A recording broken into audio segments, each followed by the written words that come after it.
con respecto a que aunque ya es un hecho de conocimiento de la opinión pública, pues no está de más que aquí lo hagamos saber, ¿no? Que es la ausencia del Colegio Nacional de Abogados. Como ustedes saben, ayer se reunió su junta directiva y según las noticias, porque no hemos recibido una comunicación oficial del colegio, de manera unánime decidieron retirarse de estas audiencias públicas por lo que se ha estado comentando de la actividad que está llevando a cabo Movín. Lo que es cierto, y lo dijimos desde el primer día, el órgano ejecutivo decidió oficialmente que fuese la Comisión de Estado por la Justicia que llevase a cabo este escrutinio. La semana pasada, el miércoles 18 de noviembre, oficialmente el Ejecutivo le entregó a la Comisión de Estado por la Justicia la lista de los 10 aspirantes y que es lo que ha estado trayendo como resultado que desde ayer estemos en estas audiencias públicas y que estamos continuando en el día de hoy y lo vamos a hacer hasta el viernes 27 de noviembre, Dios mediante. Independientemente de la posición que tenga el Colegio Nacional de Abogados, la posición de la comisión, o por lo menos en lo que a mí respecta, es que nosotros o el procurador de la administración no puede tomar ninguna disposición o ordenar que ningún otro grupo, asociación o persona de la comunidad, de la sociedad del Estado panameño, de nuestra nación, invite a los distintos aspirantes a actividades que entrañen algo parecido a lo que nosotros estamos llevando a cabo acá. Yo soy una persona que creo en la democracia. Antes de ocupar este cargo, y con mayor razón al ocupar este cargo, tengo que asumir una serie de responsabilidades y sería la última persona que adoptase una posición en el sentido de, si tuviera ese poder, mandar a la policía que cuando Movín se está reuniendo ahí se los lleven todos presos. Yo no voy a hacer, nunca me he visto en una situación como esa, me parecería. No, yo lo digo y hago el comentario porque se me puede cuestionar, se puede decir que somos muy complacientes en lo que está haciendo Movín. Es que esta es una democracia. Tenemos 25 años de estar viviendo en la democracia y tenemos que fortalecerla. Y se nos está dando una oportunidad, nosotros nos estamos evaluando como democracia con esto que estamos llevando a cabo aquí. No es lo mejor, pero es una oportunidad y tenemos que aprovecharla para poner el sistema en juego. Y el que ustedes estén acá cumpliendo con esta situación nos están diciendo, creemos en el proceso que se está llevando a cabo. Así que hago esa aclaración del por qué no está el Colegio Nacional de Abogados. Nosotros, si lo veníamos haciendo bien, ahora el compromiso de la comisión es hacerlo mejor, ¿sí? De forma tal que la ciudadanía nos siga cuestionando. Ese es su derecho. Ya lo decía hace poco, la democracia es buena, más democracia es mejor. Me están cuestionando, pues que me sigan cuestionando, eso es la democracia. Nos están cuestionando, pues que sigan cuestionando, lo que significa que lo que se está haciendo aquí no es indiferente, algo se está haciendo. Así que hago esta explicación, hago esta aclaración para que la ciudadanía también tenga la posición de la Comisión de Estado por la Justicia. Nos gustaría y esperemos que todavía el colegio lo pueda reflexionar y se reincorpore en el sitio que le pertenece. Dicho esto, comencemos con esta etapa de las preguntas, así que vamos a comenzar con la diputada Ana Matilde Gómez y en este orden. Gracias. Muy buenos días, licenciada Rowe, y a todos los integrantes de la comisión. Gracias. Después de su presentación, yo comentaba aquí con los compañeros de la mesa que si fuera cierto que el presidente tiene ya un ungido, este espacio, esta tribuna, le está planteando al presidente un dilema, porque nosotros estamos viendo cada día personas comprometidas con una legítima aspiración de llegar a la Corte Suprema de Justicia para lograr mejores derroteros para el país y para el sistema. En ese sentido, yo quisiera preguntarle, si usted tuviera esa oportunidad de decirle al presidente, ¿por qué Anacita Rowe? ¿Qué cualidades brevemente, de todas esas que hemos escuchado, porque yo creo que usted ha hecho aquí una gala de un talento que debe preocupar a más de 4 en la Corte. Yo pensaría que usted, si usted tuviera la oportunidad de decir, bueno, ¿por qué Anacita? ¿Qué aporta Anacita Rowe al sistema de administración de justicia y a esa voz en ese colectivo que es la Corte Suprema de Justicia? ¿Por qué esta mujer colonense de 26 años de servicio en la Corte Suprema, qué es lo que aporta al país? Pero muchas gracias por la pregunta, diputada. Yo creo que, primero que nada, le contestaría que Panamá no se puede dar el lujo de perder el tiempo. Nosotros no podemos en este momento estar pensando en elegir a una persona que no conozca el sistema de administración de justicia, porque va a pasar mucho tiempo entonces hasta que pueda empezar a trabajar. Es lo que pasa con los magistrados que vienen de afuera. Cuando tienen 6 años, entonces adquieren el compromiso porque conocen las realidades judiciales.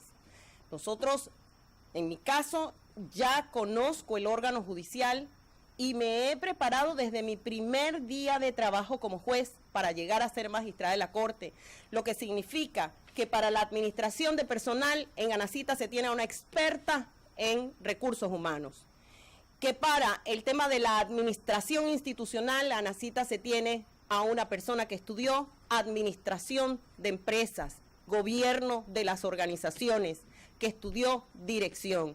Entonces, Anacita tiene las competencias, pero Anacita representa como mujer afrodescendiente, colonense, como profesional, la equidad, porque la Corte Suprema de Justicia tiene que tener mujeres, porque en el Estado panameño hay hombres y mujeres, y deben estar entonces las mujeres representadas en la Corte. Pero también porque por el hecho de ser mujer, entonces apostamos a la credibilidad y la confianza, porque el Estado panameño está constituido en su 50% por mujeres. Estamos hablando de esa posibilidad de tener a personas que tengan una sensibilidad que es propicia, porque la mujer se encarga de criar, de proteger. Entonces esa función protectora de la mujer estaría allí representada en la Corte. El hecho de que en la Corte se tenga a una mujer representa también una oportunidad para dedicarse a temas específicos de la naturaleza de la mujer, como es el acoso, como es la violencia doméstica. Esos temas los entienden las mujeres. Entonces yo le diría al señor presidente, usted ahorraría tiempo y cumpliría con una obligación del Estado panameño de tener en sus instituciones a las personas en igualdad de oportunidades. Muchas gracias, licenciada. ¿Hay en la vida familiar, profesional o política de Anacita Rowe alguna relación que pudiera transmitirle a los ciudadanos la percepción de que va a haber vínculos de tráficos de influencia, de ascendencia de tipo política o de económica, que pudiera salir a la luz pública el día de mañana, que pudiera de alguna manera enturbiar la percepción ciudadana respecto a su labor? Mi familia es millonaria en principios y valores. Nosotros no somos gente de plata. En cuanto a mis relaciones con el Ejecutivo, les puedo decir que a la fecha, o sea, al día de hoy, no hay ningún pariente cercano dentro del 4º grado de consanguinidad ni 2º de afinidad que trabaje para el Ejecutivo. Lo mismo digo del Legislativo y del Judicial, pues es un impedimento.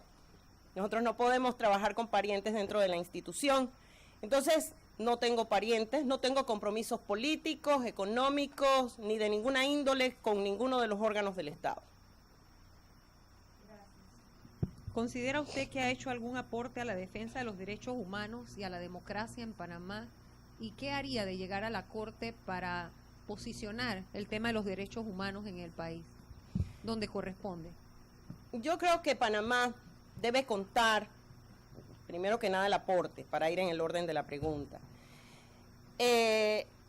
Yo creo que el hecho de haber luchado porque en Panamá se cumpla con el principio de independencia judicial por una década, porque empecé aquí en el pacto cuando sustenté, cuando estudié y analicé la reforma judicial para tener un sistema de justicia con jueces independientes, Esto ha pasado entonces por una serie de altibajos a través de la historia. Los presidentes no tenían voluntad política, el órgano judicial tampoco, los magistrados de la Corte son muy pocos los que quieren la carrera judicial. Hay un compromiso oficial, pero el compromiso ese auténtico de que usted viva el tema de la carrera judicial para que mejore la administración de justicia no está. Mi compromiso con los derechos humanos entonces viene alineado con mi ejercicio en el Ministerio Público, en el órgano judicial y sobre todo con la defensa de la carrera judicial que hace gala del principio de la independencia judicial como parte del principio de debido proceso, que es un principio consignado en los derechos humanos. Si llego a la Corte, yo lucharía para que nosotros en Panamá, en materia de derechos humanos, tengamos una jurisdicción de género, que nosotros, y ya estoy haciendo el estudio relacionado con esto, tengamos desarrollada la jurisdicción constitucional donde los ciudadanos vayan a defender todas las violaciones a los derechos humanos y todas las acciones de discriminación, que no se concentre en la Corte Suprema de Justicia esa jurisdicción constitucional. Gracias. Gracias a usted. ¿Puede aclarar cómo construir jurisprudencia plural e incluyente en materia de derechos humanos? Yo creo que la oportunidad de construir jurisprudencia incluyente y plural en materia de derechos humanos, tal como viene consignado en las decisiones que les traigo, depende como el principio de independencia judicial en primer y último momento de cada juez. Yo creo que en la medida en que nosotros formemos a los jueces, ellos van a empoderarse de esa necesidad de aplicar las convenciones de derechos humanos, van a encargarse de aplicar el control de convencionalidad y van a encargarse de consignar a través de las decisiones judiciales estos derechos. Gracias. En su opinión, ¿cómo puede contribuir la jurisprudencia a la sostenibilidad ambiental y a enfrentar exitosamente el tema del cambio climático? Y además, desde la Sala Tercera, ¿cómo puede contribuir un magistrado de la Corte Suprema al tema del caos urbano? Asumiendo su responsabilidad. Entonces, yo creo que cada magistrado tiene que empoderarse de su deber de estudiar y formarse. ¿Qué pasa? En un momento hubo magistrados en la Corte que decían que era muy aburrido ser magistrado porque eso nada más era firmar.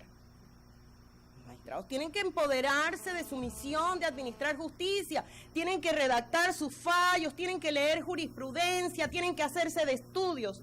En la medida en que los magistrados empiecen a redactar ellos mismos sus fallos, en el momento en que se empiece a hacer un análisis de la jurisprudencia, un análisis sistemático, quizás a cargo de las universidades, tenemos muchas facultades de derecho. ¿Cuál de ellas asume el análisis de la jurisprudencia, de los fallos de la Corte y de todos los tribunales? Ninguna. Ese es un reto que tenemos en nuestro país, porque en la medida en que los expongamos, en esa medida los controlamos. Entonces, los magistrados y jueces son el medio a través del cual se puede consignar esa jurisprudencia que vaya, que se preocupe por aplicar derechos humanos, que se preocupe por asumir la responsabilidad que como Estado panameño tenemos frente al ambiente, porque eso se hace a veces y de forma muy tímida. Entonces, en esa medida, nosotros vamos a poder dar una respuesta como lo requiere nuestra ciudadanía y como lo requiere también nuestra realidad, porque nosotros estamos destruyendo el mundo en que vivimos, porque nosotros no tomamos control hasta cuando vemos la inundación. Y fíjense ustedes, nosotros tenemos una legislación ambiental. Cuando yo conozco las demandas de construcción en el plano de las demandas de construcción, responsabilidad contractual y extracontractual, por defectos en la construcción, nos damos cuenta de que la gente no es consciente de los derechos que tiene a demandar por la vía civil la responsabilidad derivada por los daños al ambiente. Todos los particulares todavía no son conscientes de eso. Yo creo que mucha formación, mucha información a la ciudadanía y que los magistrados se empoderen del rol que le corresponde a cada uno de ellos para asumir su trabajo. ¿Le ve a Anacita Rowe un rol político a la Corte Suprema? ¿Tiene la Corte Suprema de Justicia dentro del esquema, la estructura del Estado panameño, una función política que jugar? Claro que sí, juega una función política. Y yo diría que esa función política, fíjese, es que la responsabilidad judicial también tiene ese rol. Entonces, la Corte Suprema de Justicia tiene que asumir esa responsabilidad política también, darse cuenta, ponderar qué es lo que está haciendo para no judicializar la política en la medida en que sobrepasemos los extremos que vienen dados en Constitución y ley. Entonces, esa labor política de la Corte, si no se ejecuta como debe ser, convierte a la Corte en un ente eminentemente político. Nosotros a veces hemos llegado a preguntarnos qué es lo que ocurre en la Corte, por qué vemos que se toman unas decisiones, y la respuesta es esa, que no se asume bien el rol político y nos empantanamos. Ya. Gracias. ¿Cómo explica usted, jueza, la armónica colaboración de la que habla el artículo 2 de la Constitución, cuando también plantea que el poder emana solo del pueblo y que los poderes trabajan limitadas y separadamente, pero insiste en esa armónica colaboración? Sí, ese artículo 2, yo creo que cuando habla de armónica colaboración, nunca quiso dar a entender que el Ejecutivo manda al Judicial, ni que el Legislativo se pone de acuerdo con el Judicial. Nunca. El Constituyente no quiso eso. Dice, el poder emana del pueblo, lo ejerce el Estado conforme esta Constitución. Esta Constitución no habla de sometimiento de un órgano al otro. Precisamente por eso yo reflexiono sobre la medida en que son atendidas nuestras necesidades. Esto no puede ser. El órgano judicial debe procurar los recursos que requiere para brindar el servicio de administración de justicia como lo exige esta Constitución política. Nosotros no podemos ignorar que nosotros no estamos sometidos a otro poder del Estado. Y la armónica colaboración, yo la entiendo, es dotando al órgano judicial de los recursos para avanzar. Eso es lo que tiene que pasar. Y el órgano judicial siendo el fiel de la balanza, porque el órgano ejecutivo ejecuta la ley, el órgano legislativo la dicta, el órgano judicial la interpreta y hace el balance para que no haya abuso de poder. Si el órgano judicial no se empodera de su real misión en la democracia, quedamos como estamos.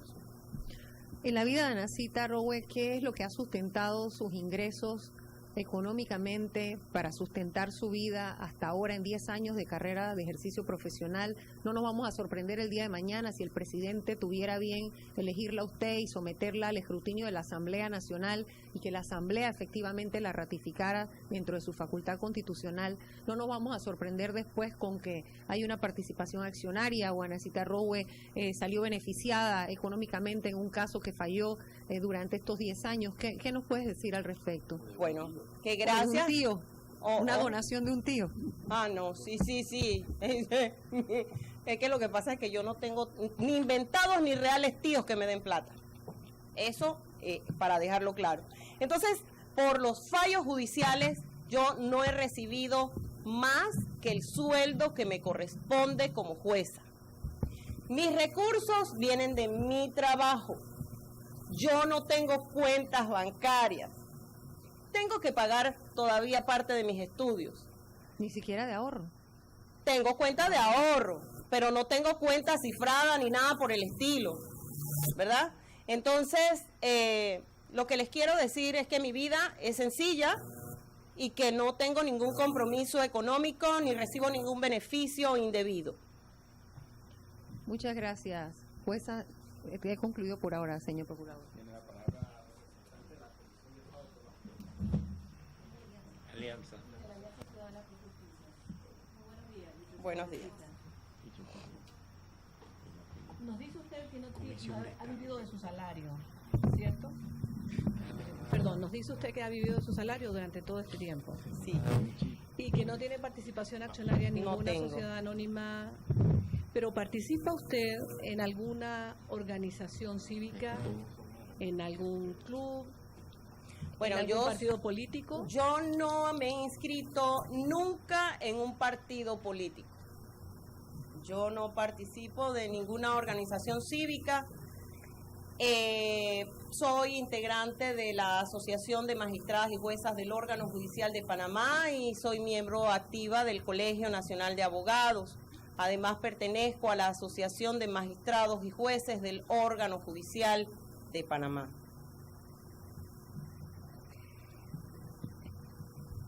Por lo que usted nos habló cuando tuvimos la oportunidad de conocer su hoja profesional, ¿qué considera usted que podría hacer en realidad para mejorar la imagen institucional de la Corte Suprema de Justicia?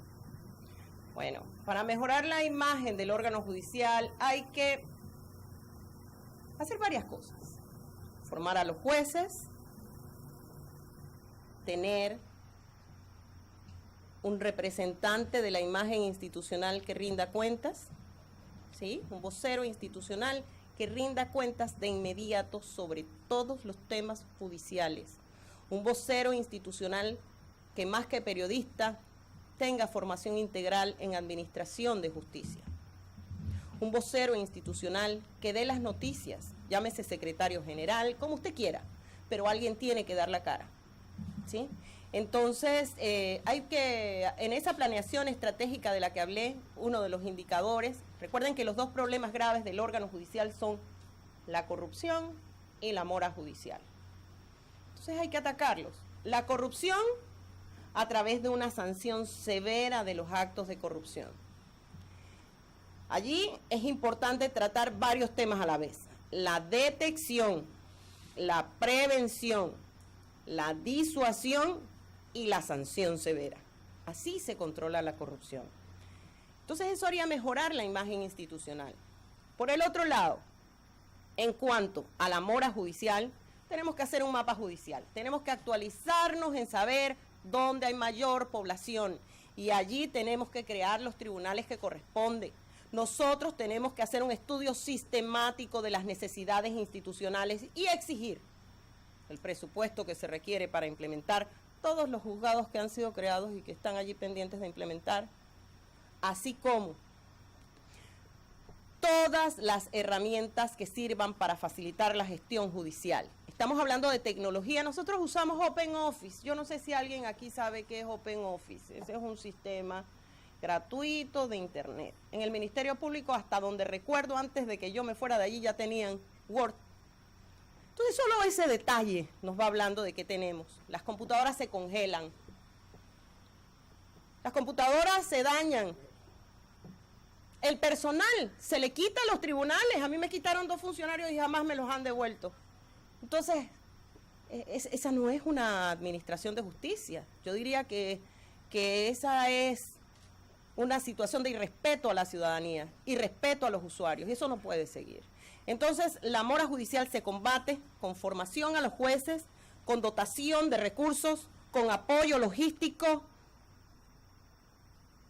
porque si no tenemos eso no podemos fallar en los tiempos que dice la Constitución política, porque lo que hay que hacer es cumplir esto: justicia gratuita, expedita e ininterrumpida para todos los ciudadanos, sin importar ninguna situación que los distinga a unos de los otros.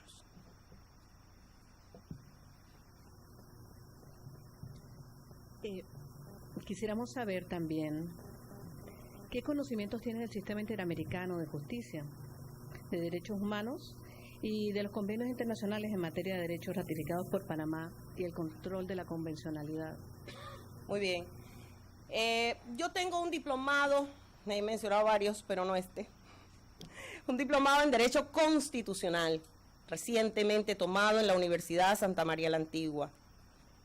Yo soy una mujer preocupada. Yo dicté el curso de Derechos Humanos en la Universidad de Panamá. Entre las materias que he dado está la de Derechos Humanos.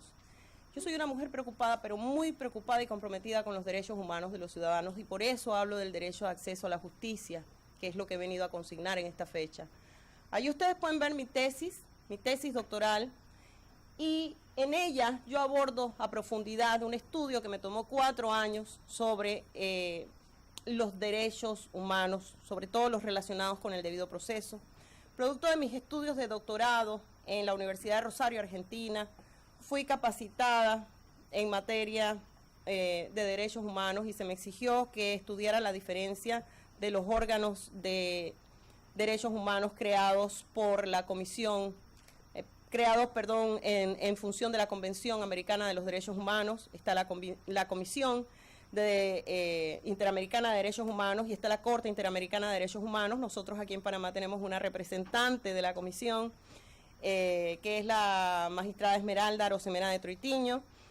Panamá ha sido sancionada gravemente a través, por ejemplo, del fallo de los trabajadores del IRRE versus Panamá, precisamente por la inaplicación del principio del debido proceso. Ese fue uno de los fundamentos de mi tesis. Allí estudié cuáles son las repercusiones de un país. Y ahí se ve la responsabilidad internacional que nos compete, porque no puede ser que nosotros tengamos en nuestros tribunales a gente que ignore lo que son las convenciones internacionales. Entonces, bueno, yo siento que tengo las competencias en la materia relacionadas con las convenciones, puntualmente sobre el tema de los pobladores originarios. Allí en los antecedentes ustedes pueden ver la aplicación del control de convencionalidad que se ha llevado a cabo por mi persona a través de los años. No traje fallos de 2015. Allí ustedes pueden ver que, por ejemplo, en materia de derecho indígena, consigné en favor de los pobladores originarios el derecho a la propiedad colectiva, reconocido en el convenio 107 de la OIT y en virtud, pues, por extensión, y en la Convención Americana de los Derechos Humanos. Allí se estaba debatiendo que los colonos llegaron donde están las tierras de propiedad colectiva de los pobladores originarios y se posesionaron. Entonces armaban unas carpas, invadían y después venían a los tribunales y nos exigían que nosotros reconociéramos derechos de posesión. Ellos estaban presentando amparos, los colonos, y nosotros negamos las acciones de garantías constitucionales y las sentencias no concedieron los amparos en virtud del reconocimiento del derecho de los pobladores indígenas a la propiedad colectiva. Gracias. ¿Nos podría entonces decir,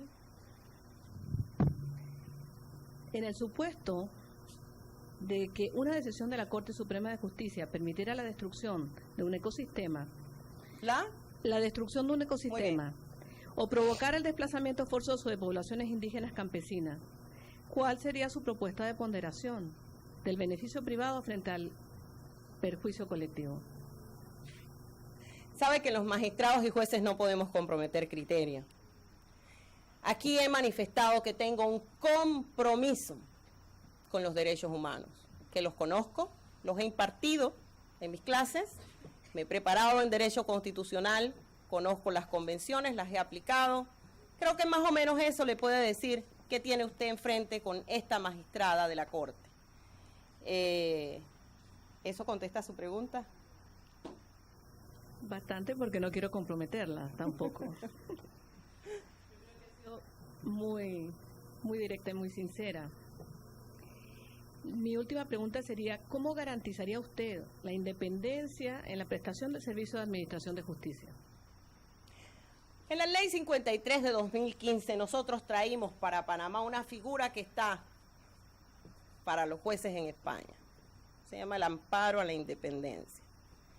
Y nosotros la traímos a Panamá por la preocupación real, por la inminencia de la situación que vivimos, cuando por la selección distinta a la que se está haciendo en este momento de un magistrado, teníamos a una persona que perseguía, a una persona que perturbaba, a una persona que amenazaba.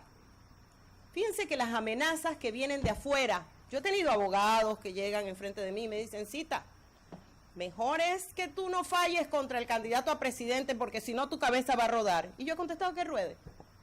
Pero ustedes no saben lo que se vive cuando el personal las partes y la sociedad tiene que mantenerse en la situación de tensión porque una autoridad superior dentro del engranaje judicial tiene a una autoridad judicial amenazada. Yo no he dudado en aplicar lo que es la Constitución y la ley, pero no es el mejor ambiente de trabajo. En mis 26 años de servicio, nunca, como hace 2 años, yo me quedé en el carro y bajé la cabeza, triste, antes de entrar a mi oficina. Yo salgo de mi carro cantando la canción que está que están dando en la emisora, yo la sigo cantando, porque yo amo lo que hago. Esta es mi pasión. Yo esto lo hago con todo el fervor, con toda la responsabilidad. Entonces buscamos una solución y es el amparo a la independencia judicial, más que para cualquier persona de afuera, para proteger al juez de la intromisión, de la perturbación que viene de arriba. Esa es mi propuesta. Muchísimas gracias. Hago la aclaración que hace un momento cometí un desliz, y es verdad, es la representante de Alianza Ciudadana por Justicia ante la Comisión de Estado por la Justicia. Hago la corrección. Y también antes de darle la palabra aquí al representante de la Defensoría del Pueblo, hago una aclaración. Hace un momento hizo una cita de que la democracia es buena y más democracia es mejor, que esa no es un pensamiento propio. Hago la aclaración porque esto está ante los medios, Sí. y es probable que alguien ha escuchado que esto es de un autor alemán, Karl Lowenstein, y después va a decir que yo cometí un plagio aquí y no hice la aclaración. Así que sí, es bueno. Sí, después quedó preso por haber citado algo y no haber dicho de quién es. Tiene la palabra el representante de la Defensoría del Pueblo. Buenos días, doctora. Buenos días. Bienvenida. Gracias. Quisiéramos que nos dijese algo sobre la tutela judicial efectiva y el debido proceso. Bueno, la tutela judicial efectiva es un principio del derecho procesal. La tutela judicial efectiva implica que cuando nosotros llegamos a un órgano de administración de justicia se debe asegurar que nosotros tengamos ese acceso efectivo a un órgano que nos brinde esa administración de justicia. La tutela judicial efectiva es un derecho humano. Y nosotros podemos cumplir con esa tutela facilitando que todas las personas que tengan una pretensión puedan acceder a esa tutela. Nosotros estamos en una posición de tener que garantizar que efectivamente la persona, cuando va al órgano jurisdiccional, pueda tener acceso a esa justicia, que su derecho pueda ser protegido efectivamente, pueda ser tutelado. El principio del debido proceso es un principio que tiene de contenidos cualquier subdivisión, cualquier cantidad de subcategorías de principios. El principio del debido proceso comprende entre sus contenidos de conformidad con los fallos de la Corte Interamericana de los Derechos Humanos y de la Corte Europea de los Derechos Humanos, tiene un contenido muy amplio. Desde el derecho al juez natural, que significa que las personas, cuando tienen una situación frente a la justicia, tienen derecho a que no se improvise al juez, que el juez esté previamente designado, que no se nos cambie al juez, que se garantice que el juez de la causa va a ser el juez de la causa. Derecho a un juez competente, que no se cambien las autoridades entre civiles y penales, por ejemplo. Entonces, es el juez competente, es el juez natural, es el derecho a defensa, el derecho que tenemos a defendernos, que es distinto al otro contenido del debido proceso, que es el derecho a tener una defensa técnica. Dentro de los contenidos del debido proceso está el derecho a presentar pruebas a nuestro favor. Está el derecho a presentar contrapruebas. Está el derecho a ser oído por el juez. Está el derecho a presentar nuestras alegaciones. Está el derecho a una decisión oportuna. Está el derecho de apelar, a recurrir a una segunda instancia respecto de esa decisión. Esos son algunos de los contenidos del principio del debido proceso. ¿Satisface su pregunta? Muy bien. Gracias. ¿Puede decirnos algo referente a la presunción de inocencia? A través de este principio de presunción de inocencia, se garantiza que las personas que enfrentan una investigación de cualesquiera naturaleza no sean consideradas culpables, sino media un fallo a través del cual se determina eso en un tribunal que garantice que la persona ha sido investigada y juzgada. Entonces, hasta que no haya una condena, tenemos que presumir que esa persona es inocente. ¿Qué opinión le merece algún magistrado hable de casos pendientes en los medios de comunicación? Bueno, fíjese, ese es un tema muy específico y quiero abordarlo de una forma responsable. Cuando nosotros como magistrados tenemos un proceso y hemos emitido una decisión, quiero saludar a los estudiantes de Derecho con quienes he compartido. Muchas gracias por venir. Nosotros realmente emitimos la decisión y podemos declarar a los medios sobre situaciones que para los medios tienen que ser aclaradas, como por ejemplo, a nosotros nos pueden entrevistar y preguntarnos ¿cuánto tiempo va a demorar la decisión? Y nosotros podemos explicar, esta decisión toma aproximadamente N cantidad de tiempo.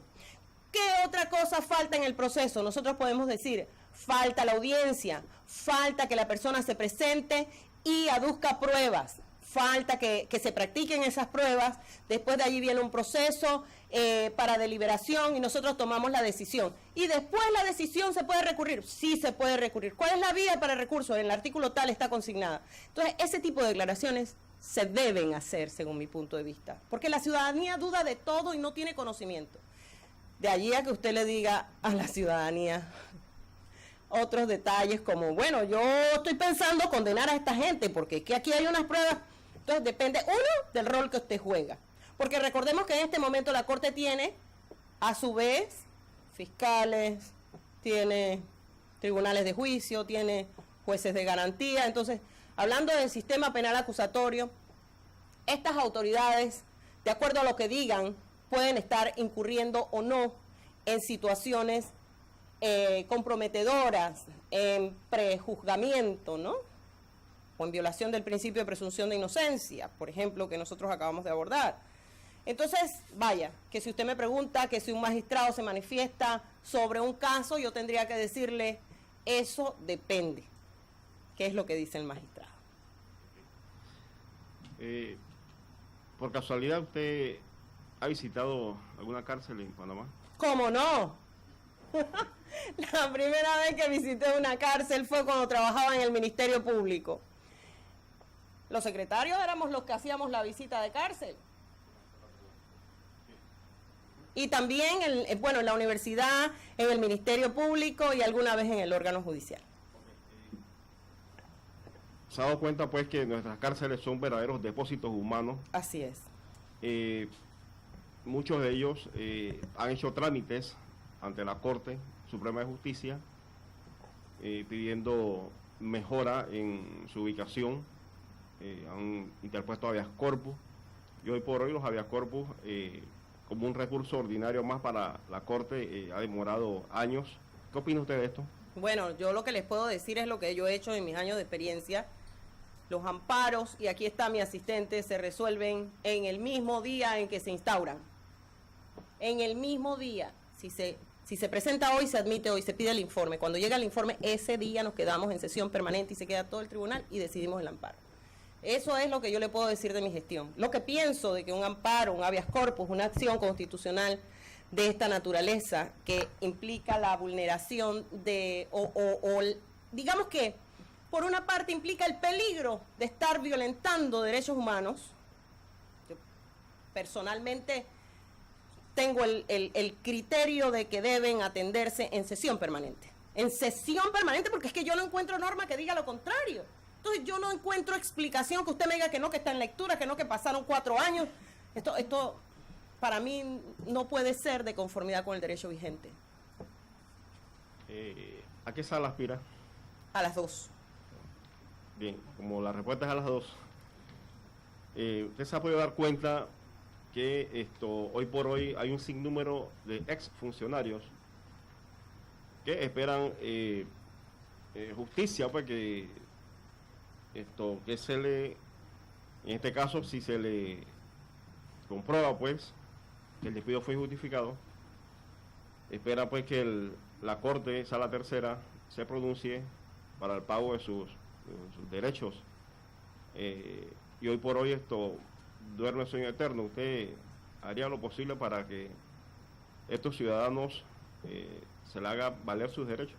Creo que aquí vale la pena mencionar mis estadísticas. Dentro de mis pares yo tengo las mejores estadísticas. Dentro del índice de resolución yo soy la que marca superior, pero por muchos números, de la persona que más se me acerca. Yo trato de administrar justicia aplicando conceptos de administración. Es decir, a través de la planificación, la delegación, la supervisión. Entonces yo no haría otra cosa. Para empezar, pondría en la página web, como lo exige la Ley 53 de 2015 de carrera judicial, y que se lo exige a todos los integrantes del órgano judicial, todos los procesos identificados con su número de entrada, estado, situación, dónde lo tengo, para qué lo tengo y desde cuándo lo tengo. Así, todos podrían revisar cómo va siendo gestionado su proceso. Yo no comulgo con la mora judicial. La mora judicial tiene que ser atacada desde 2 órdenes. Si el problema que se tiene es que no hay formación, entonces que se dé formación. Porque la gente no hace las cosas porque no puede, porque no quiere o porque no sabe. Si no sabe, le enseño. Si no quiere, se va. Y si no puede, se ve si se puede adaptar, y si no, tendría también que irse. Hay un magistrado de la Corte que recientemente publicó su estado de gestión, el magistrado Abel Zamorano. Hizo público en la página. ¿Qué opina? ¿Usted haría lo mismo siendo magistrado? Yo creo que ahí hay que administrar los recursos del Estado, y no censuro, porque yo me imagino que lo que busca también es la transparencia. Hay que administrar los recursos del Estado, por cuanto que una página del periódico cuesta mucho dinero, pero si por ejemplo usted me está hablando de que se publicó en la página web, creo que esa es la vía correcta. Okay. Ubíquese en el artículo 55 de la Constitución.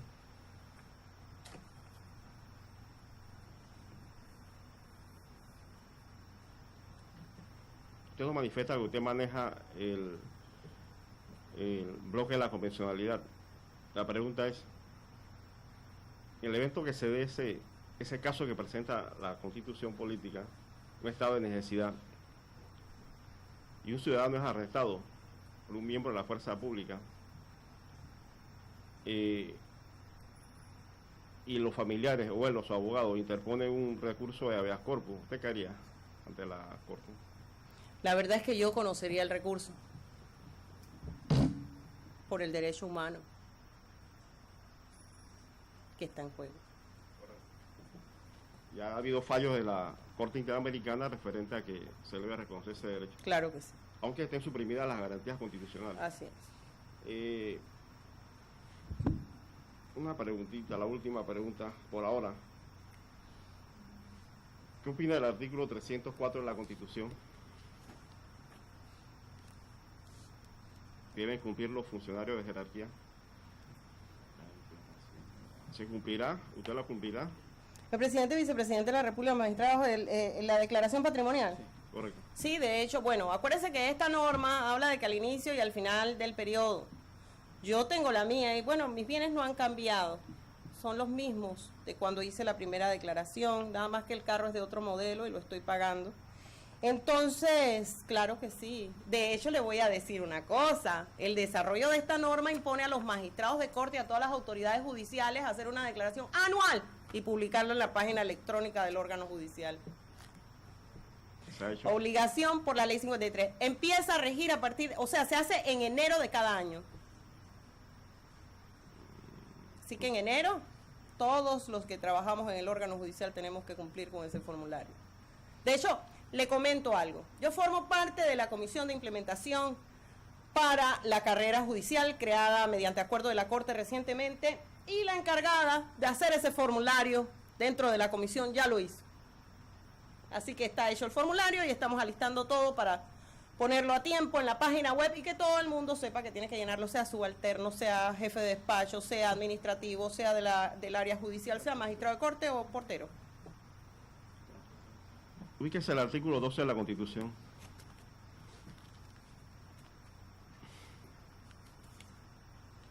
La ley reglamentará la naturalización. El Estado podrá negar una solicitud de carta de naturaleza por razones de moralidad, seguridad, salubridad, incapacidad física o mental. Ese es el artículo. En su último desarrollo, donde dice, el Estado podrá negar en caso de incapacidad física o mental, ¿no lo ve discriminatorio? Se presenta un fallo, perdón, una demanda ante la Corte. ¿Cómo usted lo veía? ¿Es discriminatorio o no?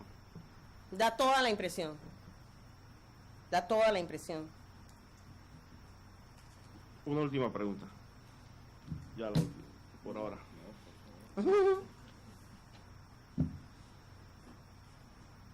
No, se la vamos a hacer después. No, yo estoy dispuesta a contestarla. Usted si la tiene, hágala, porque yo con mucho gusto, ¿eh? Yo antes de darle la palabra al representante del Comité Ecuménico, porque la pregunta que acaba de hacer el licenciado Mitil es cierta, ¿no? Esa norma es como un resabio. Claro. Usted se imagina una persona que tiene una incapacidad físico mental y reúne todos los requisitos y entonces el presidente dice, no, a usted le falta un pie, por decir algo, ¿no? Pero no nos olvidemos que estos son resabios que se quedan por allí. En la historia. Que el artículo, y estos son dos normas constitucionales que tienen un conflicto, ¿sí? Hay una contradicción, mientras que esta le da la facultad de que le niegue la petición de naturalización, o sea, que se convierta en panameño. Ajá. El artículo 19, producto de las reformas del 2004, dice que no habrá fueros ni privilegios ni discriminación por razón de discapacidad. Claro. Entonces, que obviamente, aun cuando el presidente tiene una norma que dice que puedo negarla, hay otra que se le dice, no impide. discrimines por esa discapacidad. Pero vale la pregunta, porque estos son temas que en algún momento dado se llegan a la podrían Corte, generar. y si hay magistrados que aplican el principio de interpretación literal y se quedan con la letra de la Constitución, muy bien, que la nieguen. Y hay que tener un criterio más de avanzada en estos temas. Claro que sí. Y que esto permite saber cuando alguien llega a la Corte cuáles son sus ideas y principios generales. Tiene la palabra el representante del Comité Ecuménico.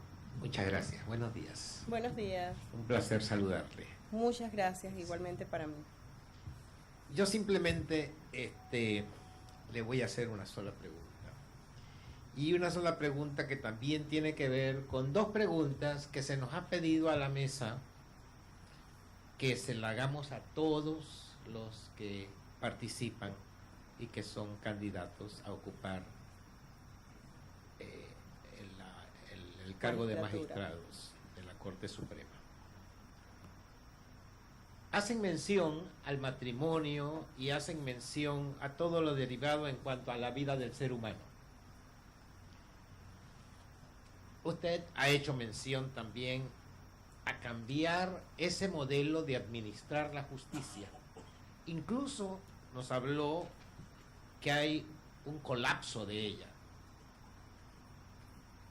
¿Cómo usted abordaría los temas sobre la vida y la familia y qué mensaje nos puede dar a todos nosotros? El mensaje que yo les doy sobre la vida y la familia es que son las bases de la sociedad. La vida tiene que ser respetada. Yo no veo la fórmula en que nosotros podemos privilegiar un derecho a la vida, un derecho a la libertad sexual y reproductiva frente a un derecho a la vida cuando ese derecho a la libertad sexual y reproductiva no se ha asumido adecuadamente. Entonces, resulta ser que todas las personas somos responsables. De allí se deriva la obligación, la responsabilidad de responder por nuestros actos.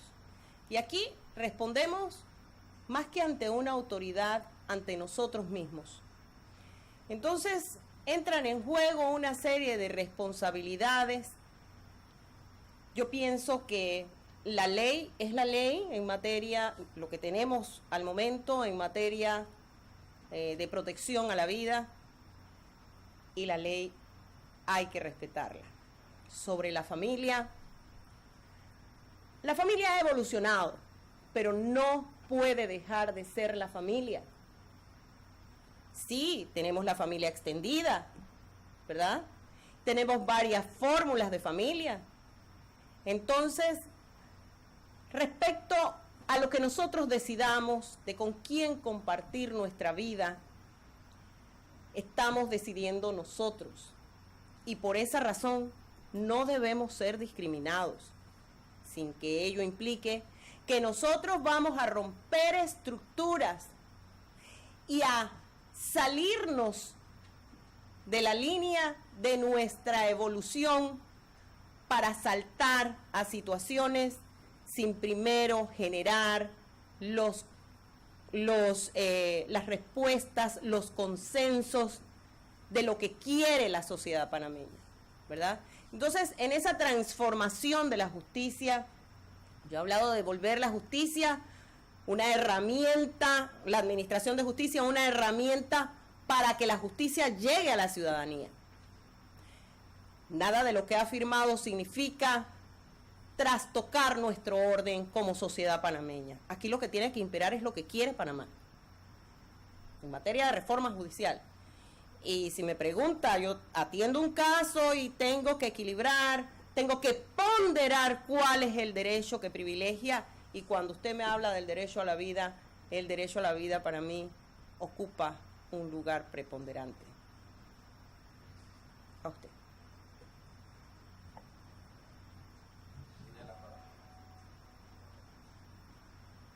Tiene la palabra el representante de la Procuraduría General de la Nación. Buenos días, señora jueza. Buenos días. Señora jueza, queríamos, en nombre del Ministerio Público, plantear para su desarrollo 3 preguntas, creo que muy puntuales, porque el desarrollo del cuestionario, de lo que usted ha ido pronunciando públicamente, ha sido bastante profundo. El primer punto es, usted a la fecha es jueza civil en el primer circuito judicial de Panamá. Así es. Como este es un tema que el Ministerio Público comprende que al tiempo que es público, también es técnico, no siempre es fácil comprender qué significa en la relación de procesos judiciales el primer circuito judicial. Quien opera en el sistema de justicia conoce que es donde se encuentra la concentración de los litigios. Así es.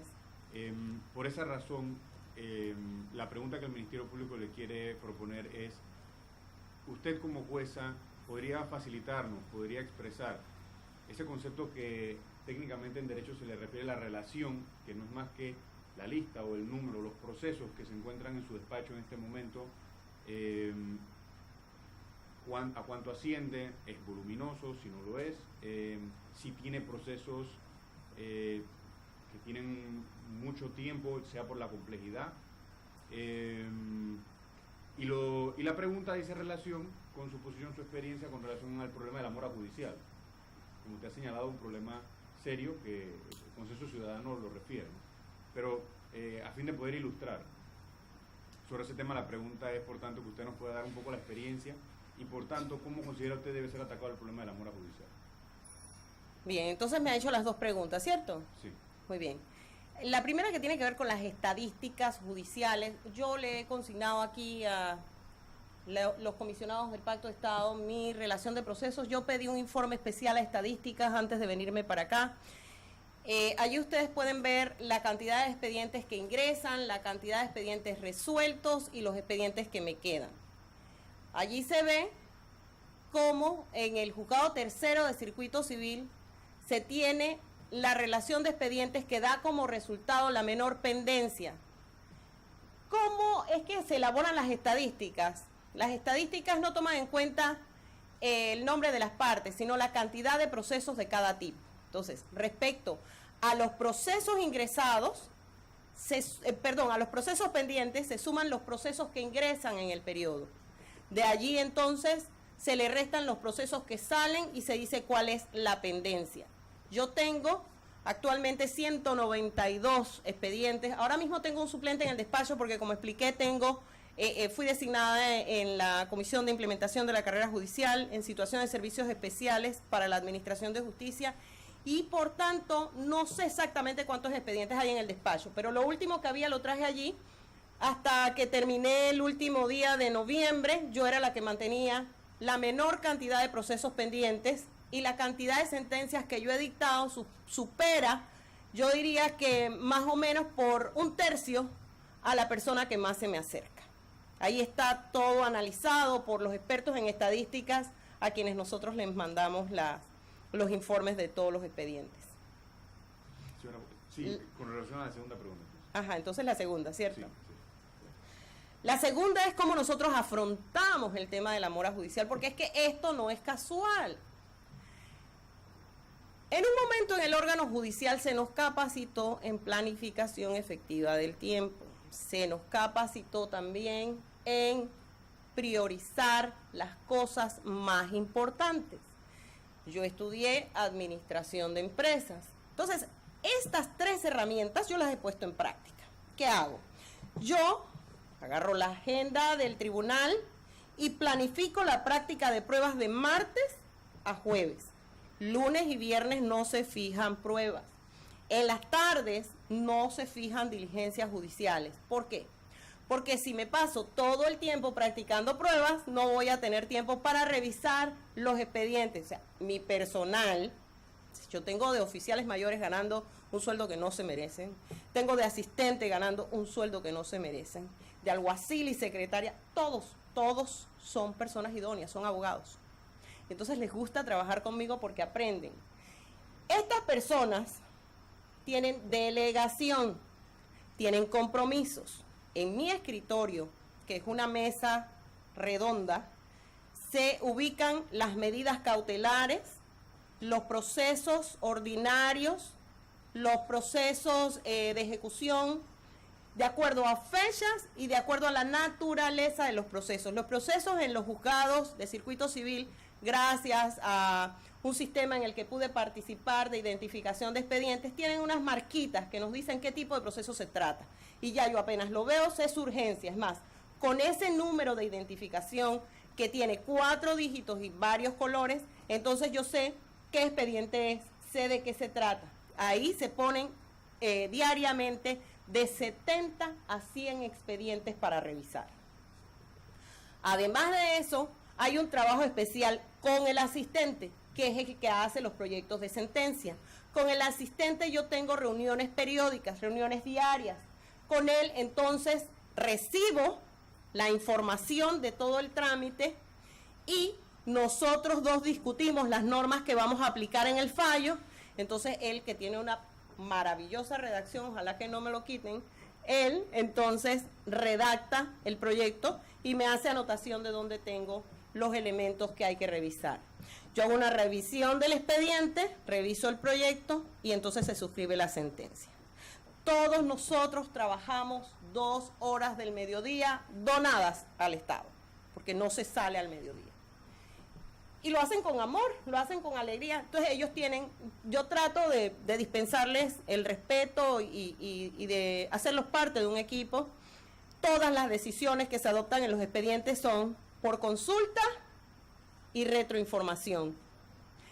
La práctica de pruebas se planifica, se revisa, en todo lo que pueda yo hago un formato, en donde ya le digo a las personas qué es lo que tienen que revisar, para que ellos cuando van leyendo vean que tienen que analizar si, por ejemplo, en admisión de pruebas, si se trata de una prueba que es inconducente, de una prueba que está prohibida en la ley. Entonces, donde ellos me la ubican, ya yo busco la foja, verifico y digo, exacto, no se admite. Entonces, así se va superando el trámite. Nosotros, con esa planificación y esa ejecución, hemos logrado el mejor índice de resolución. Muchas gracias, señora jueza. Con mucho gusto. La siguiente pregunta creo que por su propia respuesta se concatena. Usted ha referido la experiencia de colaboración en su despacho. ¿Podría usted ilustrarnos, usted podría calificar cómo ha sido su relación con sus pares, con los jueces de circuito, dentro de su experiencia en el circuito primero de Panamá?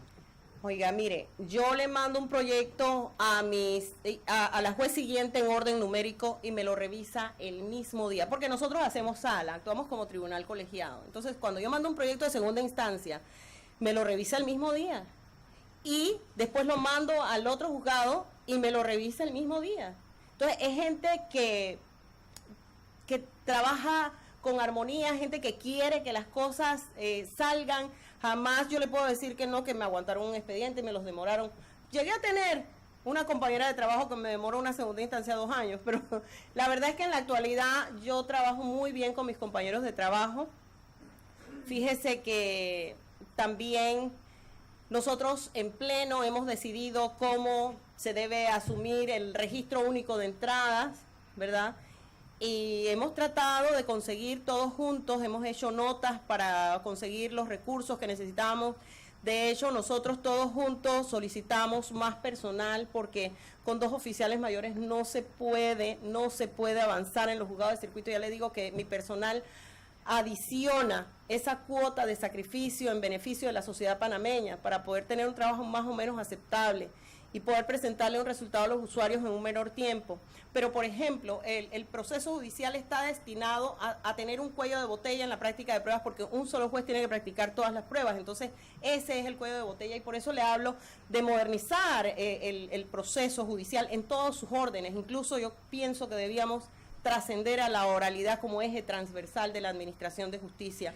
No obstante, para regresar al tema de la pregunta, yo siento que el equipo de trabajo que está en el primer circuito judicial, los jueces del primer circuito judicial son jueces muy competentes, cada uno con sus características muy particulares, pero en un equipo hay que saber comprender y celebrar las diferencias para poder tener éxito en el trabajo. Gracias, señora jueza. ¿Usted podría calificar las relaciones que usted mantiene con los jueces, con sus pares, como cordiales? Yo pienso que sí. Gracias. Una última pregunta. El Ministerio Público, como usted conoce, hasta hace poco también era parte, o a través del Código Judicial, del sistema de los procesos disciplinarios por faltas a la ética. Así es. En ese sentido, parte del panorama, digámoslo, del Pacto de Estado, de la Comisión del Pacto de Estado por la Justicia, es también el escrutinio sobre procesos que hayan, si se quiere, enfrentados, si se quiere decir, por los operadores de justicia. ¿Usted ha sido objeto de algún proceso, ha sido objeto de queja por algún operador? Así es, fíjese, en mi exposición, ya yo les adelanté que han sido interpuestas 7 quejas disciplinarias en mi contra, más o menos, a través de los años, en 26 años. Y hay 2 procesos por faltas a la ética judicial. El primero de ellos era un tema jurisdiccional y yo explicaba, el segundo fue un malentendido. Debe ser por eso que me está haciendo todas estas preguntas. En la parte expositiva yo expliqué que mi compañera de trabajo, con quien he hablado y me llevo súper bien, me dijo que lo que le había pasado era que había un malentendido por una persona que quería hacerme daño porque esa persona estaba contra la carrera judicial. Y es que de hecho yo traje y les puedo mostrar el proceso disciplinario del cual usted habla. Cuando se surtió el traslado, se descubrió cuáles eran las verdaderas razones de ese proceso disciplinario. Y las verdaderas razones, empiezo por decirles que la queja se pone sosteniendo que yo le dije niña a una funcionaria y que yo le hablé en un tono alto de voz. Los jueces no podemos secretear con los funcionarios. Yo llegué al juzgado cuarto y le dije a la funcionaria, buenas tardes, ella tenía la cabeza abajo, buenas tardes, yo soy la juez tercera. Yo he venido aquí porque dice mi personal que allá hay un abogado que está pidiendo un expediente y que está aquí. Les pido por favor que les den el expediente. Yo me fui. Pero después ella le dijo a la juez que ella estaba sentida y molesta conmigo. Yo fui y le digo, pero ¿cuál es el problema? Y ella dice, yo sentí que usted me trató mal, una funcionaria subalterna. Y le digo yo, niña, ¿usted sintió que yo la traté mal? Yo solo dije, buenos días, y le repetí, no, lo que yo dije. Y me dice, sí. Yo digo, pues yo no la traté mal, yo hablo en voz alta. Y después yo vi que se pusieron como molestos y yo dije, yo mejor me retiro. Yo me retiré.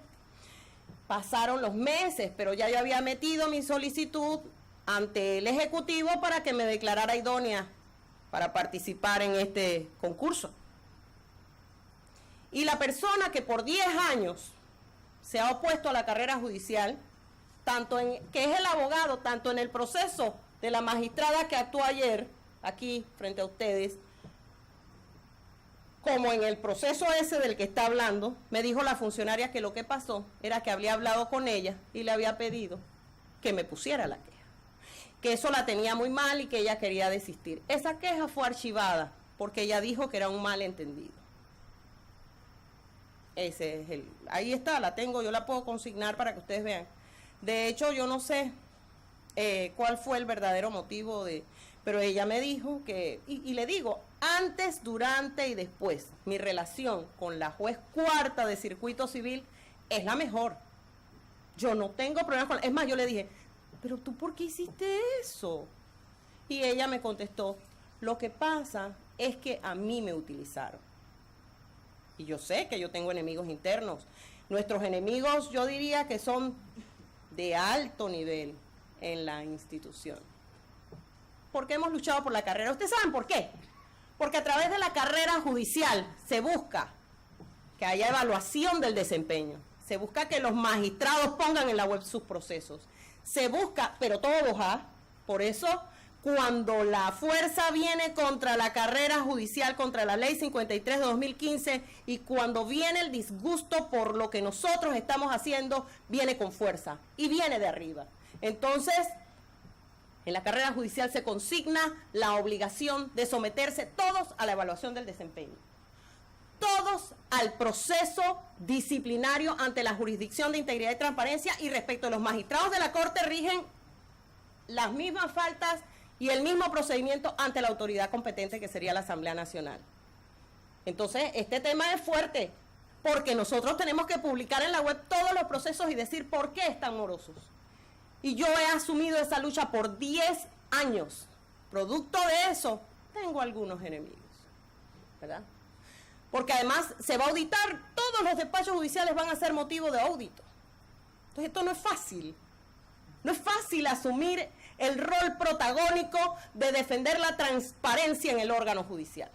Yo lo he asumido. Y sí, hay personas que se oponen y esa es una forma de oponerse.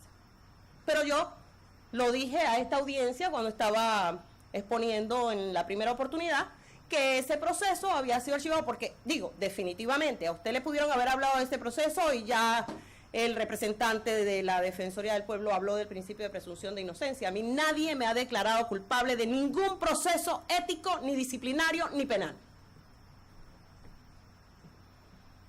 Muchas gracias.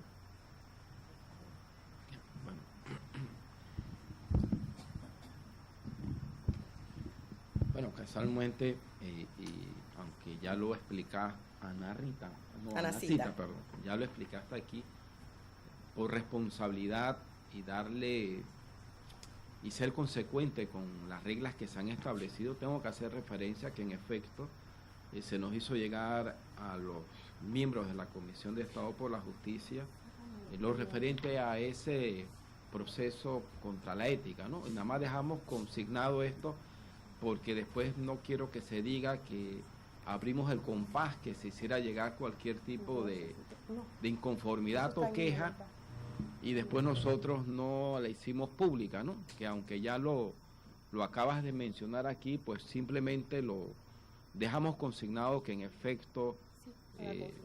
Yo traje la copia autenticada en donde consta que ese proceso está archivado.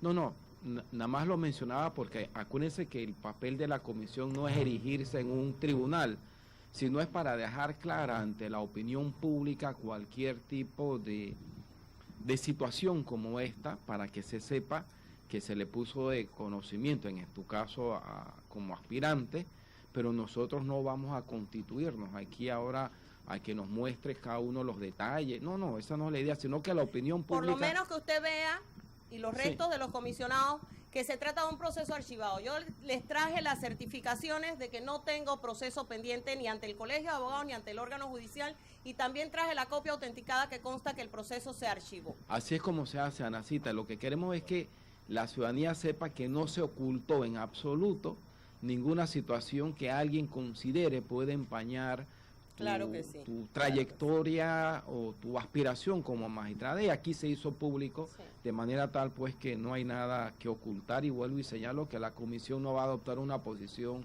aquí de tribunal con respecto a eso, pero ya se aclaró. De lo que he estado escuchando, hago una referencia, ¿no? Hay varias preguntas que se han hecho llegar por parte de los que están acá colaborando, y son preguntas que se han estado formulando y que se han hecho llegar vía las redes sociales, para que después no se cuestione que el procurador de la administración acaparó. Entonces lo que hemos acordado aquí es que la representante de la Alianza Ciudadana Pro Justicia vaya a ser parte de las preguntas, y la diputada también parte de esas preguntas que ya están ahí formuladas. Pero por lo que a mí respecta, quiero hacerte unas preguntas de lo que has estado exponiendo acá, ¿no? Aunque ya de lo que has explicado denota que no debe haber ningún temor, pero voy a hacer la pregunta en ese sentido, porque a veces nosotros no comprendemos la democracia. El papel que estás haciendo aquí, como todos los otros aspirantes, es responder en base a las preguntas que se formulan, y si uno forma parte, en tu caso, de un sistema de justicia, concretamente el órgano judicial, y consideras que hay cosas que no han marchado bien, tienes que cuestionarlo. Claro. Pero pregunto yo, ¿tienes algún temor de algún tipo de repercusión con respecto a lo que has afirmado en esta audiencia pública? No tengo absolutamente ningún temor, porque toda la gente en el órgano judicial conoce cuál es mi forma de asumir la responsabilidad. Todas las personas en el órgano judicial, desde magistrados de corte hasta jueces de circuito municipales, magistrados de Tribunal Superior, saben qué significa Anacita Row en el sistema de administración de justicia. Yo no tengo temor de lo que digo. Muy bien. Aquí le consigno el proceso. ¿Cómo no? De verificar muy bien. que fue archivado. Lo haremos constar en el informe que se ha de rendir en su momento. Tú has señalado que tienes una larga trayectoria en el ministerio, en el sistema de justicia. Trabajaste en el Ministerio Público, actualmente estás en el órgano judicial. Así es. A lo largo de toda esa trayectoria y de todas esas vivencias, ¿cuál es tu opinión con respecto a los distintos papeles que ha jugado, voy a ponerlo en caso concreto, la Corte Suprema de Justicia? Y digo los papeles porque aquí mencionabas el perfil y el tema político que en un momento dado tiene que jugar la Corte, y cuando digo político en el sentido amplio de la palabra, porque la Corte Suprema es el máximo tribunal de justicia. Los magistrados allí tienen que entender la realidad política del país, no para acomodar sus fallos a esa realidad, pero si uno hace un recuento histórico de los distintos momentos que ha vivido el país y fallos que ha tenido que asumir la Corte, pongo el caso Semis, pongo el caso, y no porque está aquí, de la anterior procuradora, pongo caso de ciertos indultos que se dieron en Panamá y que fueron cuestionados por la opinión pública. Si tuviéramos que preguntarte así con respecto a eso, ¿qué opinión te merece? Porque en última instancia aspiras a formar parte de ese alto tribunal de justicia. Yo creo que poco a poco la Corte Suprema de Justicia, de ser calificada como una corte de lujo, ahora merece descalificaciones. Y no porque lo diga yo, sino porque la percepción es realidad, ¿sí? Está consignado en los medios, en los informes internacionales, en los informes mundiales, que nos posicionan como un país en donde no hay independencia judicial, en un país donde no hay seguridad jurídica. Y eso responde. Fíjese usted, yo hace mucho tiempo fui a una capacitación yo creo que empezaba a desempeñarme como juez. En esa capacitación, una experta española con 3 colores nos explicó lo que ocurre. Y dice que el rojo es la gente corrupta, el verde es la gente honesta que jamás va a caer en corrupción. Y ambos representan el 10% de un sistema. El 20% es una gran masa amarilla que se mimetiza. Si la parte más alta tiene rojo, el 80% se mimetiza en rojo. Si la parte más alta tiene verde, el 80% se mimetiza en verde. Entonces yo creo que con esto yo vengo a responderles qué es lo que pasa con los sistemas de administración de justicia a través de los tiempos. Cuando la selección no es meritocrática, cuando la selección no busca generar competencias éticas, competencias alineadas con la moral, nosotros vamos a encontrar despropósitos. Y más que soluciones, vamos a ver el reflejo de las pugnas que se dan en un entorno en donde las personas no pueden ponerse de acuerdo algunas veces porque se concentran más en sus áreas de mejora que en sus fortalezas. Una pregunta, en lo largo de estos 25 años que llevamos de democracia, ¿conoce Anacita el nombramiento de algún magistrado, que el nombramiento haya recaído de magistrado de la Corte como especie de un reconocimiento, una trayectoria, algún miembro de los órganos judiciales? Sí, por ejemplo, recuerdo el nombramiento que recayó en Esmeralda Arosemena de Troitiño, una mujer que venía de la carrera judicial, una mujer con un desempeño ejemplar, y ella fue posicionada como magistrada de la Corte Suprema de Justicia, desempeñó su cargo sin ninguna situación que afrontar. Creo que es el único, arriesgo a equivocarme. Y en función de eso, ¿qué haría Anacita en la Corte Suprema de Justicia en casos como el que voy a plantear, que han ocurrido? Sé que hay muchos más, pero por lo menos conozco 2 casos de fallos de materia de inconstitucionalidad, en uno que 10 años después la Corte se pronuncia y otro fue de 16 años. En el camino de ese de los 16 años se murieron 2 o 3 magistrados de la Corte, cambiaron, bueno, si son 16 años, 3 gobiernos, y al final la Corte en materia inconstitucional le dijo a ese que lo había demandado, no es viable su demanda. 16 años. ¿Qué haría Anacita para activar un sistema de justicia donde se prolonga tanto tiempo para tomar una decisión en temas tan relevantes como son los temas de inconstitucionalidad? La verdad es que, primero que nada, yo creo que aquí, más que Anacita Row, la ciudadanía tiene que empoderarse. Nuestra ley dice con claridad el tiempo que tenemos para hacer las tareas judiciales. Hay términos fijados en la ley, la misma ley habla de sesión permanente en ciertas materias. Entonces, nosotros esperamos también, como ciudadanía somos muy tolerantes, nosotros esperamos que pasen los años, nosotros decimos, ay, es que está pendiente. Entonces, tenemos la norma, tenemos el incumplimiento de la ley, pero no pasa nada. El incumplimiento de la ley es un tema grave, según mi punto de vista, y yo lo que creo es que nosotros debemos concentrarnos, por una parte, como organización, en aquello que puede hacer que mejore la gestión judicial. Eso es lo que creo que podemos hacer. Pero como sociedad tenemos que empoderarnos y exigir que se cumpla la ley. Yo por mi parte cumpliría los términos, como lo vengo haciendo. Sí, una última pregunta, y yo lo digo porque cuando uno ha ocupado diversos cargos, se encuentra con lo que voy a preguntar, ¿no? ¿Qué siente, qué sensación da a lo interno del órgano judicial cuando se supone que los que están en un máximo tribunal de justicia tienen que tener un liderazgo y sobre todo en el conocimiento de lo que se supone es el último tribunal de justicia, ¿no? El máximo tribunal de justicia en materia de los paradigmas del derecho? ¿Qué sensación da cuando nombran a un magistrado que a no veces se lo dicen, merecen. vengo a aprender. ¿Qué sensación da eso? Bueno, en un sistema? fíjense, yo abordaría el tema desde mis conocimientos en materia de recursos humanos.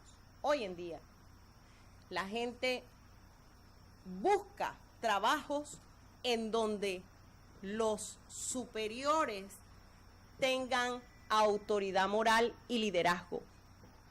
Hoy, un criterio disuasor para un aspirante es no tener un líder de jefe, una persona que auténticamente sepa coordinar, sepa ejecutar, que sea un ejemplo.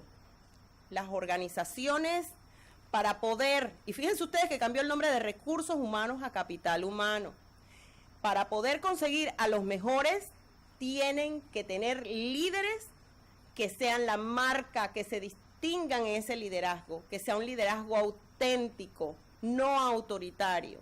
Tienen que tener como alta gerencia gente que les ponga, que les fije metas desafiantes.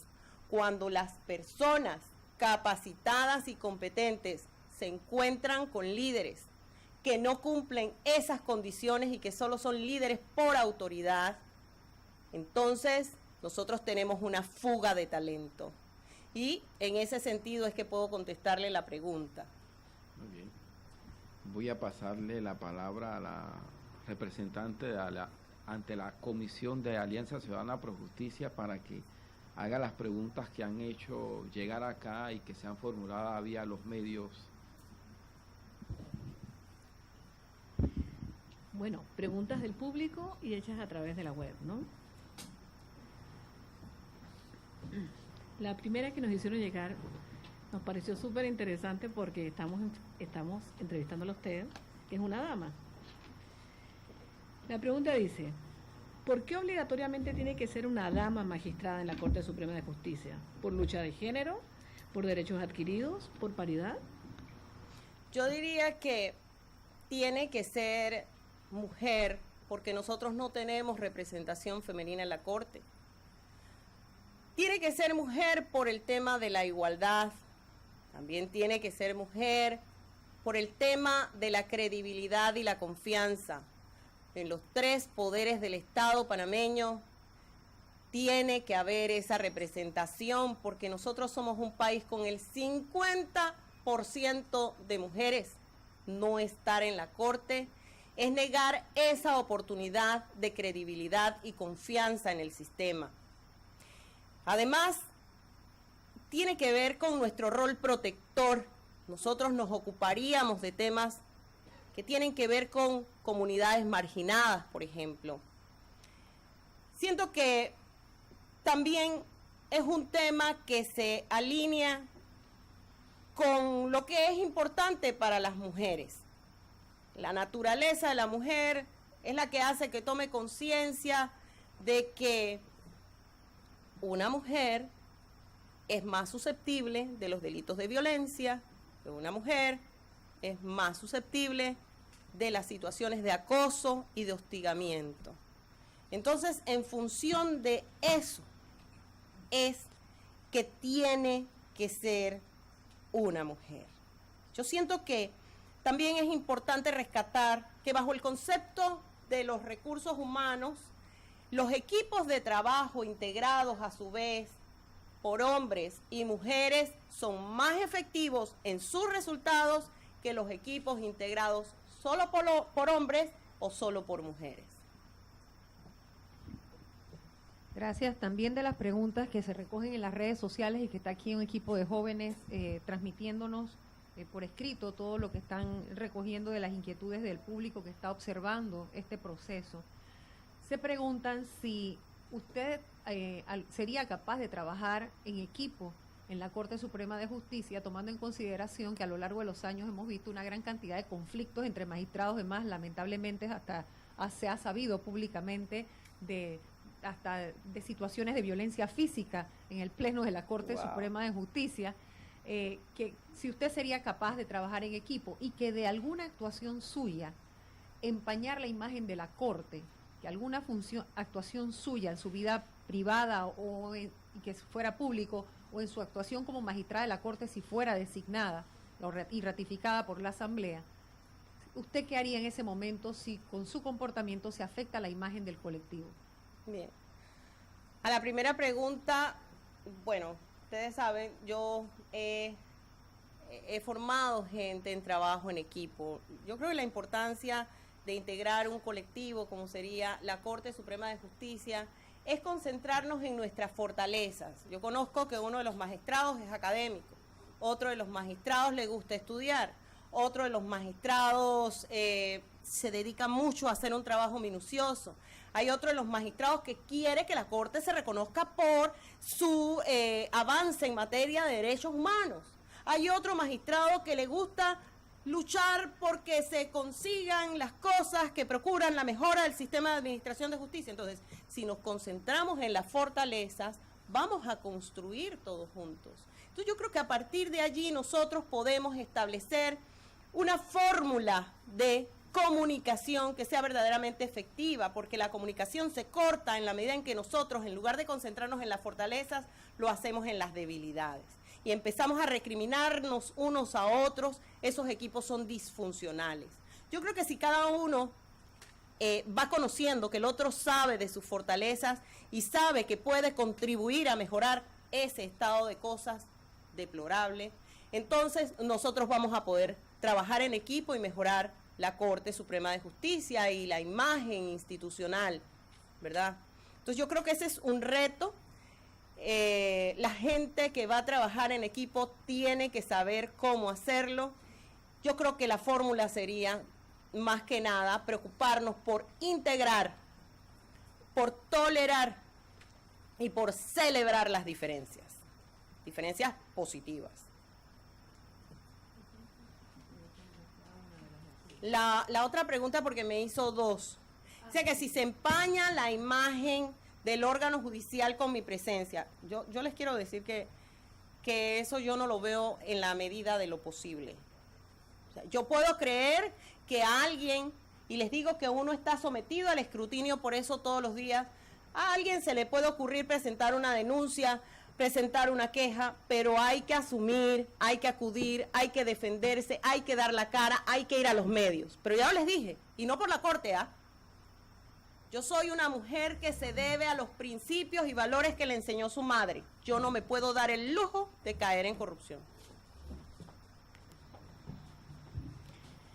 Bueno, le escuchamos decir en algún momento que usted defendía el hecho de que una persona con experiencia, que tuviera una carrera dentro del órgano judicial o del Ministerio Público, tenía más opciones de ser magistrado de la Corte Suprema de Justicia. Aquí le plantearon una pregunta que me parece divertida. Dice, por ser ex jueza, ex miembro del Ministerio Público, ¿tiene derecho adquirido para ir a la Corte Suprema de Justicia? ¿Per se? Sí. ¿Ya? Sí. Me dijo, ¿tiene derecho adquirido? Y después dijo algo más. Per se. Ah, muy bien. Yo pienso que no se trata de un asunto de derechos adquiridos. Aquí la antigüedad no marca la diferencia. Yo no creo que debe ingresarse automáticamente porque uno tiene antigüedad en un cargo de alta gerencia. Eso no determina que usted va a hacer bien el trabajo. Lo determina lo otro. ¿Cómo usted se condujo cuando trabajó en el Ministerio Público? ¿Cómo usted dictó los fallos? Sí, porque puede haber corrupción, puede haber pereza, puede haber irresponsabilidad, ¿verdad? Entonces, ¿qué tipo de carrera hizo usted? ¿Una carrera que realmente no tiene méritos? Entonces no es per se. Yo siento que las personas que hemos trabajado por mucho tiempo y en nuestro camino no ha habido oportunidad de sancionarnos ni disciplinariamente, ni éticamente, ni hemos cometido delitos, entonces eso nos posiciona de una forma aventajada. Si además tenemos buen desempeño, hemos estudiado, nos hemos preparado, somos valientes, tomamos decisiones independientes, sometidos a la Constitución y la ley y no al teléfono, porque yo les explicaba lo del magistrado, este señor que estaba ahí en la corte, que no les pude hablar porque era el tiempo de la presentación. Este señor, un viernes, llamó a mi despacho 15 veces. Después que él llamó 15 veces, llamó entonces mi superior jerárquico. Y cuando yo vi, el lunes yo iba llegando a la oficina, me llama mi secretaria, tiene 15 llamadas de la corte y 3 del primer tribunal. Digo, no puede ser. Hay que llamar al primer tribunal porque yo no iba a llamar. Entonces digo, ustedes me llamaron. Ah, no, sí, tenemos una reunión a las 10 de la mañana en la presidencia de la corte. ¿Para qué? No, lo que pasa es que quieren ver los expedientes de la empresa X. Y digo yo, de la empresa X. El señor que dijo que todos los jueces son corruptos. Está bien, yo quiero que me explique dónde en estos expedientes hay corrupción. Yo me fui con mis expedientes. Pasé donde el presidente de la sala civil y le dije, quiero que sepa que he sido llamada por el presidente de la corte. Dice que quiere ver los expedientes X. Aquí lo llevo, todo lo que tengo de esa gente. Así que vamos a ver qué dice el presidente de estos expedientes. Y ahí me dijo, no, es que la hemos llamado porque usted sabe, el presidente de la República está preocupado porque es que hay una gente que puede estar tratando de sorprenderla en su buena fe. A mí. Dice, sí. Y lo que queremos es que no sea sorprendida en su buena fe. Mire, hemos recibido unas medidas cautelares de esta persona y el asunto es crítico porque están tratando de manipular la justicia. Y entonces el jefe de los servicios comunes dice, sí, yo recibí todos los expedientes, los repartí a su juzgado. Digo yo, ¿cómo? ¿Y usted cómo sabe que las pretensiones son las mismas? Eso es incorrecto. Entonces me sigue hablando este señor y me dice, es que nos dimos cuenta, digo, bueno, eso no se puede hacer. Al juez es al que le toca acumular los procesos. Eso no le toca a un personal administrativo.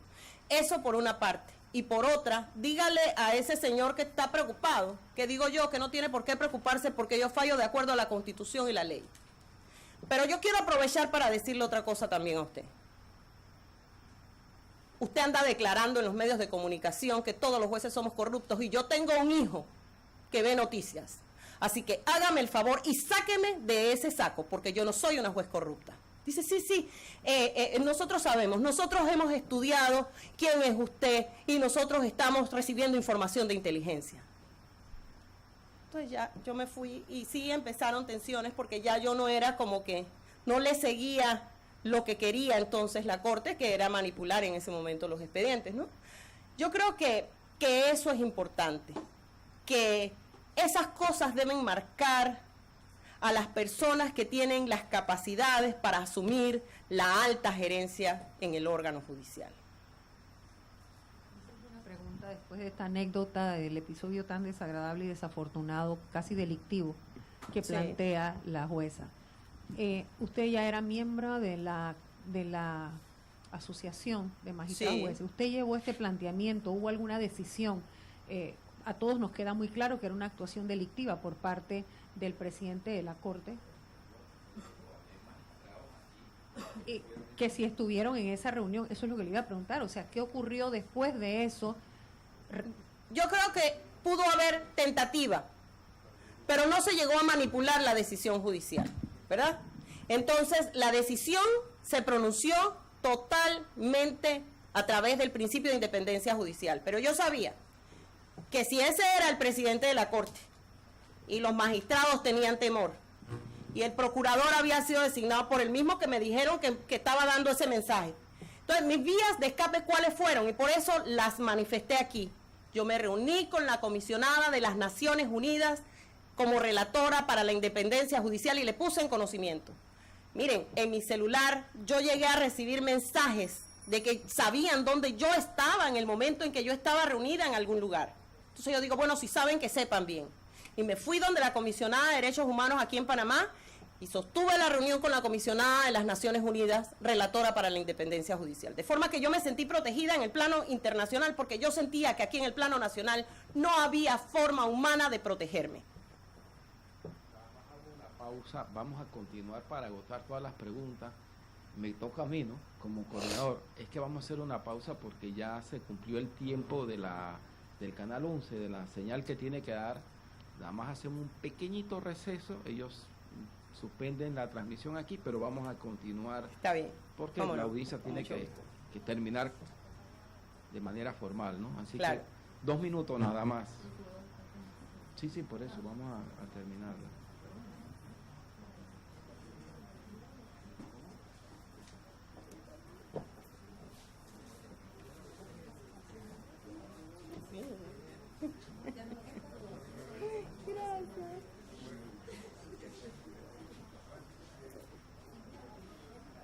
Aquí hay más preguntas. De mis alumnos, tan bellos. No, es que no son mis alumnos. Yo los conozco porque yo he ido a la Universidad de Panamá a dar conferencias aquí en Panamá. El frío, ¿verdad?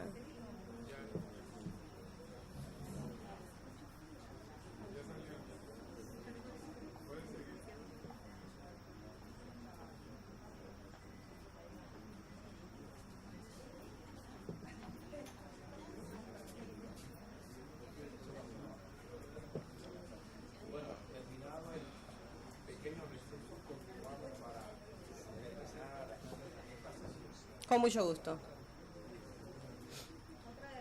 Del público guarda relación con el interés de conocer cuál es su opinión respecto al proyecto de ley que desea implementar o implantar la oralidad del proceso civil. Bueno, yo les confieso que pienso que ese proyecto podría mejorar. Yo pienso sinceramente que podría mejorar. Creo que está bien planteado, que tiene fortalezas, pero que aún hay algunas situaciones que podrían mejorar en el proyecto en sentido general por los tiempos. Me parece que en el aspecto de los tiempos del proceso. Pero en términos de la oralidad... Claro, o sea, yo he planteado la necesidad de incorporar la oralidad como eje transversal en todas las jurisdicciones. Listo. Finalmente, por mi parte aquí, de las que me correspondieron hacer del público, ¿ha recibido usted o recibió usted alguna comunicación de parte de alguien del Ejecutivo que la instara a presentar sus papeles o a aspirar a la Corte Suprema de Justicia? No me han comunicado nada del Ejecutivo. La verdad es que yo tuve la iniciativa porque digo, wow, están llamando para un proceso de selección, no lo puedo creer. Esto hay que aprovecharlo. Y entonces agarré mi currículum y lo presenté.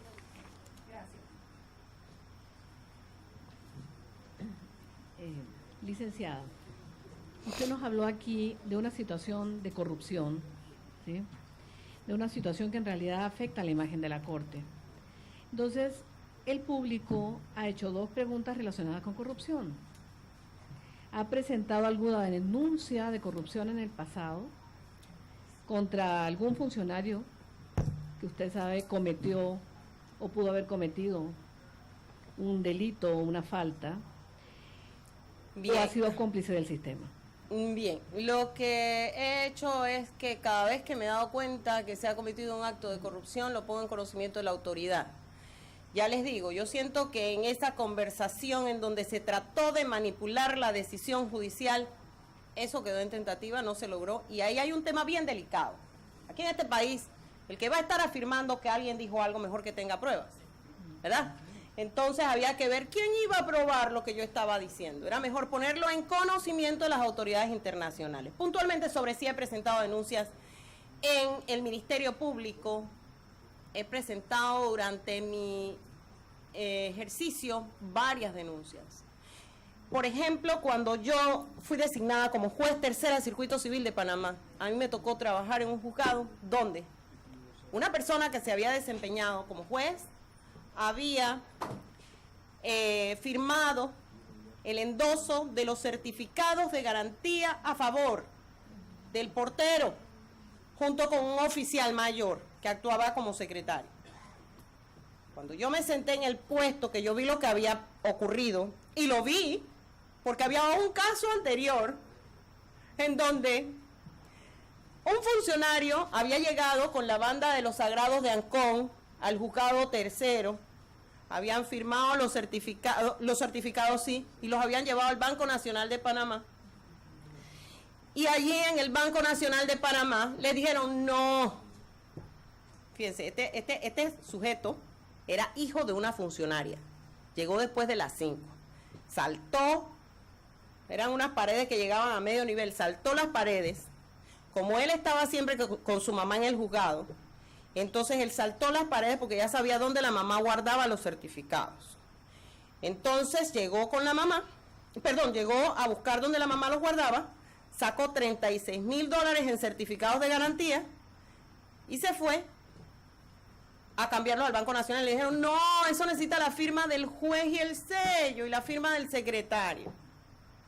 Y él regresó al juzgado, se metió en el baño, pero después de las 5 agarró los certificados, le puso el sello, le falsificó la firma al juez, la firma al secretario, los cambió. Él fue detenido, fue sancionado a prisión y cuando salió la banda de los Sagrados de Ancón, como él confesó, lo mató. Lo mató. Después, producto de la auditoría de ese caso, salen a relucir otros certificados de garantía que son de los que les estoy hablando. Se descubre que 30 y tantos mil dólares en certificados de garantía igual habían sido firmados por el juez, el oficial mayor, a favor del portero.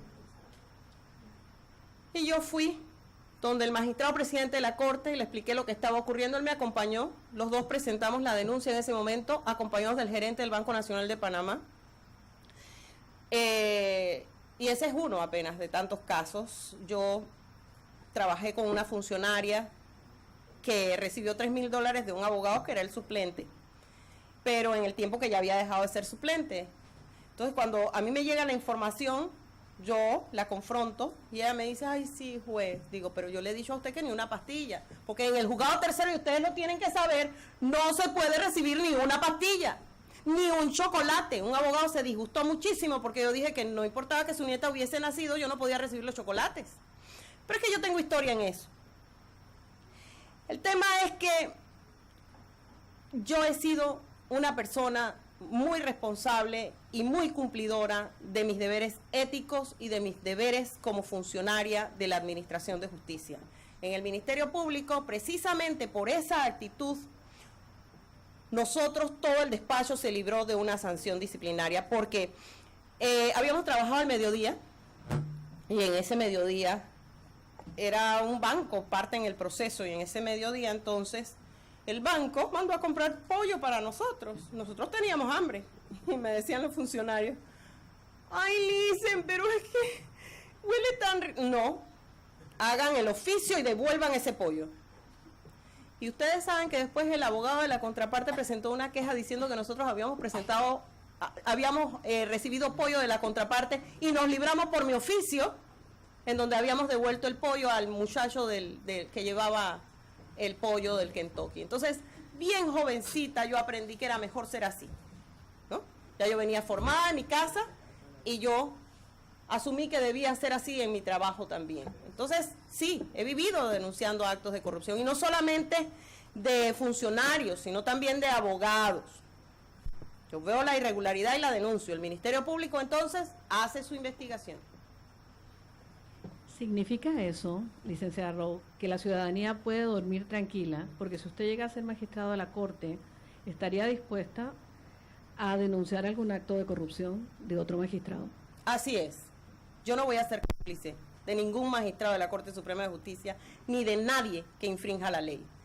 Yo soy la primera que duerme tranquila, porque tengo conciencia. Yo creo que hay gente que no sabe qué significa eso. Pero la primera que duerme tranquila todas las noches y tiene un sueño placentero soy yo. Bueno, perdón, la última